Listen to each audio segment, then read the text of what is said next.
Hey everybody, welcome back to One Mic, and today I'm here to talk about episode 8, the season or series finale, we don't know, of HBO's The Penguin, entitled A Great or Little Thing. I want to start by addressing the elephant in the room that only I know is there, which is my thoughts regarding last week's episode versus how all of this played out. You know, I can't take back my slightly tepid reaction to last week's penultimate episode. Like, what took place in this one doesn't change how I felt at that time. But I will say that the events of this episode are probably the best outcome we could have gotten for the finale, and it wouldn't have been possible if things went down the way that I suggested in my last video, which is again why I would like to reiterate, I try not to say that things are wrong or bad because I don't know shit about making television or film, and this is just proof of it. Sophia still said she wanted Oz to suffer and then did something that was likely instantly to kill him. And I still believe that a dead Francis is a better hype up for the finale than a bombed city block. But I think the way everything ended between Oz and each of the people in his life was a fitting end to the story that they've been telling. You know, this show has been a story about class, but also one about a delusional man who tells himself and others he's fighting for the little guy. And I'm sure that's a factor in his actions. But ultimately, he's not that complex. Like, at the end of the day, he just, like most other villains, just wants to be powerful, and it doesn't need to be a statement on class or a gesture to his mother. If he could paint it as that, great. Like, he'll lie to anyone with ears, but he'll lie to himself too. And deep down, it's for him, and it's always been for him. You know, this show at its core was a character study, and DC, I think, is finding, as in Detective Comics, is finding a lot of success with that. You know, like the Joker movie with Joaquin Phoenix, and now this show. Prove that there are great original stories to be mined, getting into the heads of these classic Batman villains. You know, as a show about the seedy underbelly of Gotham and the fight for power, this was pretty standard material. Entertaining popcorn TV, but nothing like particularly special. It's the addition of the character study aspect, anchored by the incredible performance of Colin Farrell, that pushed this show above its peers, or shows that would aspire to be its peers. By the time we reach the end of this episode and we're hit with all of these powerful moments, these moments work because at this show's core, it was about what kind of man Oswald is and why. And this story with Sophia was just a means of showcasing their vision for this character. And I really enjoyed it. Like, I wouldn't mind a second season though, but honestly, I don't really need one. You know, I like the journey I went on with this character. And now you can plug this character or Sophia into any future DC project, and I'll bring with me all of my knowledge of who they are and what they've been through. You know, the next task that I think should happen is to continue to kind of frame this part of the DC universe in the same model as the MCU did, but with their heroes.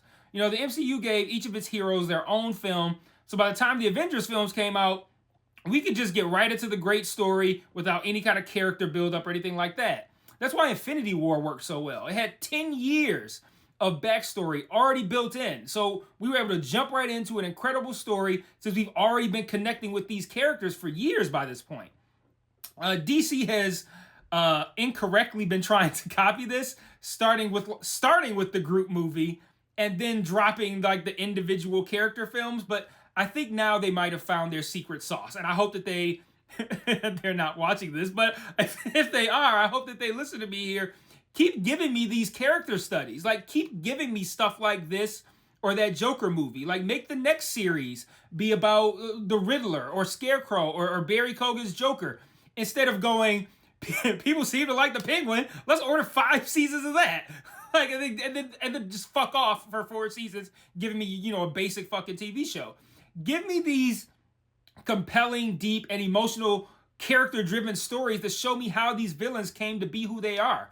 Then when you're ready for a sequel to the Batman, you throw Barry Keoghan's Joker in there, or Colin Farrell's Penguin, or whoever you want to play Scarecrow or Riddler, and now you've got a villain. Well, Paul Dano was already Riddler, and now you've got a villain for your movie that's already got an emotional connection with your audience, and you can just focus on telling a great story.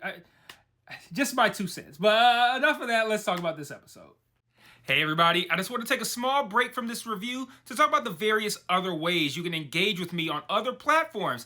If you're so inclined, and I understand why you wouldn't, I am an acquired taste, but you can join the Patreon where you can get extra content like retro reviews, where I review old shows and movies to see if they still hold up today, Mike's Musings, where I talk about shows I'm watching that I don't cover on the channel, or Mike's VOD, where you can commission me to watch a show, which I will then review on the channel. And if you want to engage with me and chat with me more directly, I also implore you to join the Discord and follow the Facebook page. I set up channels in the Discord for all of us to discuss the shows I'm reviewing on the channel, and I also drop new videos in there, since it's the easiest platform for me to share to from my phone. The Facebook can be really fun because I sort of live comment on shows I'm watching, often while under the influence, I'm not gonna lie. And I'll also share news there, both about television and film, and about myself as well. So if you like my content, you want to be more engaged, you think I'm charming, or you simply want to show support, feel free to sign up for the Patreon or join the Discord or Facebook today. Links to all platforms are in every video description. Remember to share all my shit to your respective social media platforms. And now back to this review. The beginning of this episode plays out a sequence of events in which we learn that Francis actually planned to have Oz killed by Rex Calabrese.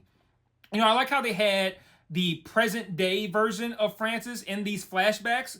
That clued me in before they confirmed it, that this was likely going to be her telling these events to Julian, rather than like your normal flashback that's just for the audience's benefit.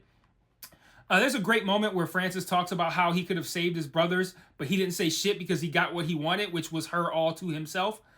I also like how they connected this moment with the same moment in the previous episode. So like after she talks to Rex and agrees to have Oz killed, which they don't say directly, that's when she emerges from her room seemingly out of her funk in this nice dress and tells Oz that they're going out. And we saw that moment last week, and it played out kind of just like, she's finally started to get better. We don't know why. We just see him put the food out. She's like, hey, I'm better. We're going out. But then that moment is recontextualized here for us to learn that it was the thought of killing Oz that brought her out of this funk, which is sick, but a cool revelation. And another great scene in this episode, had several, we see how Oz inadvertently talks his mother out of killing him by showering her with praise and loyalty. Like he talks about how he'll take care of her, he'll do anything for her, he's gonna move her out of the slums and into a nice crib. He compliments her, he makes her feel special, he's seeking that validation from her. He laid it on a little too thick, in my opinion. As I've said multiple times before during this season, this show has a tendency to make a point far beyond once the point has already been clearly made. But I've mentioned that many times. Let's move on. That's a thing that this show did. In present day, Vic arrives with the borough bosses, and they have no interest in helping search for Oz. They're only there for the drugs. Once Vic calls him a bunch of pussies, more or less, Link, remember he's one of Zhao's subordinates, he punches Vic in the stomach, but he also gives him some advice. In Oz and Sophia's present day, Sophia has both Oz and Francis tied up in the same club that Francis was going to have Oz ride home with Rex from. Sophia tells this dumbass, probably make-believe story, which she later herself calls a dumb story, that just mirrors Oz and Francis's real life story. And it's moments like that that stop this show from being elite. Like, I'm watching her monologue this dumbass bird story like a better show would have dispensed with the heavy-handed villain monologue. Why are you fucking doing this? Like, if they do bring this back for another season, my word of advice to this show would be to abandon the cliches and heavy-handed monologues and lean even more into the character study aspect. Like, this could have been a top 5 show if they removed the little bits of like basicness. Like, they just remove that altogether. This is a top 5 show, but I digress. Sophia's goal here is to get both Francis and Oz to admit what they did to each other and why. And Oz refuses to admit that he left his brothers to die, even while his mother's finger is in the very cigar cutter that I said someone's finger better end up in during one of my previous videos. So shout out to that callback. Like, a lesser show would have shown me Sophia taking that cutter from Oz's house and then doing nothing with it. But I saw that, they made a point to show me that. I said they better fucking do something with that cutter, and they did. So good job there. Eventually, Frances tells him that she already knows and that she's been hating him for it. She says she had enough love for all 3 of them. And I like that she said that, because based on the flashbacks, she didn't have enough love for all 3 of them. But she calls Oz a disappointment, says it makes her sick that she's his mother. She should have let Rex kill him. And then she breaks a beer bottle and stabs him in the stomach with it. This is not a great mother, guys. She's not great. She then passes out, which I wonder if that ties us to the stroke that we learned that she has toward the end of the episode. So Sophia, right before she thinks she's about to die, she asks Oz how his mother is, and then we later learn that she had a stroke. Like, I wonder if we're to assume, and maybe have confirmed for us in a second season or in a movie, that Julian and or Sophia did something to Frances to prompt that stroke in that moment when she sees the Jack and Benny and passes out. Like, I like believing that that's what happened, but they didn't confirm that, but I hope that they do. Oz uses his motivation of saving his mother to break free of his ties, and they get the hell out of there. Oz and Vic reunite and set a plan of theirs into motion, and meanwhile, Sophia tells the other bosses that whoever catches Oz can have all of her shit, because she's getting out of there. All of her shit as in, like, her connects, her house, her parts of the business, everything. Everything that is, Falcone / Gigante would now go to this person. Oz goes to visit the same council person whose nose he clamped to get the power back on, I think 2 episodes ago, and tells Dude basically the true story of everything that happened, but removing his own involvement and putting it all on Sophia. Vic, Link, and Oz all come together with, as we come to later understand, all of the underbosses. They set up Sophia and Zhao, who thinks that they're trading Oz for all of Sophia's power and connects. And we are then treated to a Godfather 2 inspired sequence where all of these guys and a gal who have felt underappreciated and underutilized, all these underbosses, knowing that as long as their bosses are alive, they'll never get to flourish. We're treated this Godfather 2 inspired sequence where they kill all of the bosses while Oz monologues to Sophia about how the big shots fill their own plate and don't see everyone around them starving. I like how at this time, Oz's actions almost seem righteous. Like he's out here fighting for the little guy so that everybody can get their piece of the pie. But no, Oz is a manipulator and a user. He's got these guys gassed up to take action that will ultimately benefit him and put him at the top. And that's no clearer than when we see his final scene with Vic. Vic tells Oz that Oz is like family to him. And Oz chokes Victor to death with tears in his eyes, saying that family is a weakness that he can no longer have. I mean, fuck, man. That is a well done scene, man. And it wasn't predictable. Like, I suspected that this might happen. But the reason I suspected it might happen because it's entirely in line with the man that we've come to know over the last 8 hours. And I really enjoyed that. Like, I feel like I know this character now. So it wasn't like it was predictable because this is a predictable show. It was predictable because I feel like I know him well enough to know what he's going to do next. And I think that's really fucking cool. Also in line with who he is, we see Oz's retribution as well. He gives his mother her own spot overlooking the city, but it's just an empty room facing a window like the end of Squid Game.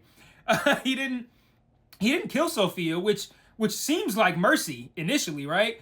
But she ends up subjected to a fate that's far worse than death, a return to Arkham Asylum. We close the season with a couple of unnecessary fan service moments. The Selena Kyle name drop, a shot of the bat signal, but I didn't need any of that. This show was pretty damn good without a single mention of Batman. All in all, I think this show will probably crack my top 10. We'll see how things play out, but it's an honorable mention at worst. You know, it took a genre of television that is pretty basic on its face and gave us a compelling and dark character study about class. And you know, it wasn't perfect, you know, but those things combined with the performances of Colin Farrell and Kristen Milioti really elevated this above what would be a similar type of project. I still don't like the fact that I feel like the Hangman murders thing is unresolved, but also the true events of the Hangman murders really aren't the point right now. You know, I'm willing to accept that Carmine did it because at the end of the day, even though I think a motive there is important, the show wasn't really about that. It doesn't really change what the show is. I just feel like that I really wanted something a little bit more than that for the Hangman story. But I think the show that we got is much better than the show that focuses on Carmine and the Hangman murder, so there's that. But let me know what you thought about the finale in the comments. Let me know what you thought about this season. Let me know what you think about my mediocre to shitty videos. But let me know what you thought in the comments. And until next time, peace.